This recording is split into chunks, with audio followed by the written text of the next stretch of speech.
तरह से सुगबुगाहट अब तेज हो गई, लेकिन लग नहीं रहा है आपको डॉक्टर अजय कि फैसले लेने में बहुत देरी कांग्रेस कर रही है? किसके नेतृत्व में गठबंधन में चुनाव लड़ने वाली है, क्या करने वाली है? अध्यादेश पर कोई स्टैंड अभी आपका क्लियर नहीं है। विपक्षी एकता की बैठक में आप शामिल जरूर हो रहे हैं, लेकिन उसमें आगे कई पेच फंसे हुए हैं और यहां पर बात आ पड़ी है कि तय समय से पहले आम चुनाव हो जाए।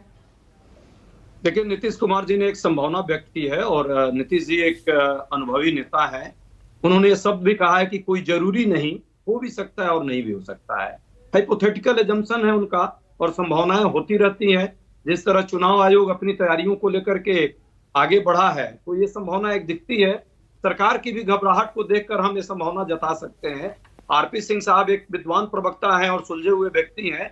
बेशक वो ये बात को स्वीकारें ना, लेकिन इस बात को तो वे स्वीकारेंगे कि 9 महीने का जो विकास का बच्चा पैदा होता है, 9 महीने में आज 9 साल हो गया, अच्छे दिन का विकास का बच्चा आज तक दिखा कहीं नहीं। लोग ढूंढ रहे हैं। मोदीनामा चाहे जितना पढ़ लें, पर चुनाव के समय अब कौन सा झांसा, गोली कौन सा देंगे जनता को? लोग पूछेंगे क्या हुआ तेरा वादा? 2 करोड़ प्रतिवर्ष रोजगार, 9 रोजगार सृजित करने का था। सरकारी पद खाली पड़े रह गए, आपने उसको भी नहीं भरा।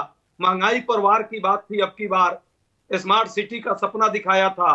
बुलेट ट्रेन का बात करके देखिए कैसा कवच लगाया। जनता 3000 से ज्यादा लोगों की एक तरह से दुर्घटना हुई, जान चली गई सैकड़ों लोगों की। अभी तक कोई कार्रवाई नहीं, झूठा एक सीबीआई का कहानी बना दिया। लोग पूछेंगे 45 रुपए लीटर पेट्रोल का क्या हुआ? आपका जो वादा था, यह रुपए की कीमत जो है आपके उम्र से इतनी ज्यादा आगे कैसे बढ़ गई डॉलर के मुकाबले?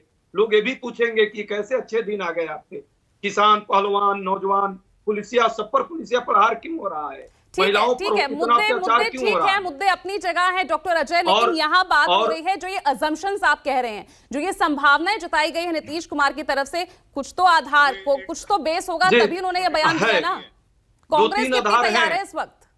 2-3 आधार हैं। ठीक कहा राजीव रंजन जी ने कि लोकप्रियता का संकट इस सरकार का है, विश्वसनीयता का संकट है और वैधानिकता का भी संकट है। जिस तरह संवैधानिक संरचनाओं पर प्रहार करने का काम है, एक मित्र को बचाने के लिए भ्रष्टाचारियों को जिस तरह संरक्षण देने का काम सरकार कर रही है, सरकार को पता है कि जनता में इसकी विश्वसनीयता खत्म हो गई है। हमारा कांग्रेस पार्टी का मानना है चुनाव आज हो जाए या तय सीमा के समय हो, हम लोग पूरी तरह से तैयार हैं। मध्य प्रदेश, छत्तीसगढ़ और राजस्थान का जो अभी परिस्थिति है, सबको पता है कि तीनों राज्यों में कांग्रेस की पूर्ण बहुमत की सरकार आ रही है। जनता वहां जो सरकार के, जो यहाँ के केंद्र सरकार के वादे हैं, उसको देख रही है। जिस तरह कर्नाटका में हमारी जीत हुई है, जिस तरह भ्रष्टाचार से मुक्ति के लिए वोट पड़ा है, उसी तरह मध्य प्रदेश में भी भ्रष्टाचार मुक्त सरकार बनाने के लिए लोग हमें सहयोग करेंगे। छत्तीसगढ़ और राजस्थान में हमारे विकास पर जो हमने ईमानदारी से काम किया है। जहां तक गठबंधन की बात कर रही हैं आप, गठबंधन धर्म निभाने का काम कांग्रेस पार्टी शुरू से करती रही।